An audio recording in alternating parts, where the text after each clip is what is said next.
Barım, kim işlerge deyişsin? Kuatın kızını? Her kimin öz işi. Alayken güllerine. Bo'lar, men shu so'zlarni o'qib bitirgach, Ay iya.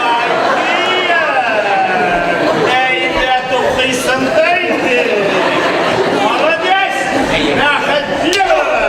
Ömürge şulay tevfik kılın. astırak salınağın ahırısı. Yatıp olmay.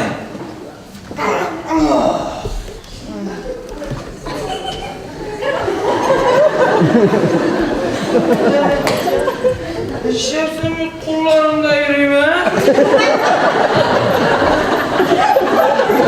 Akrabat. Evet, koymak temli oldu. Rahmet.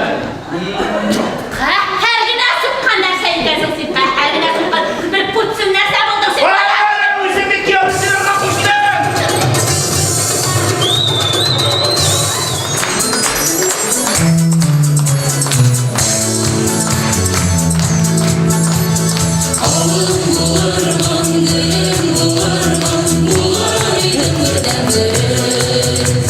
Жила в Ершике,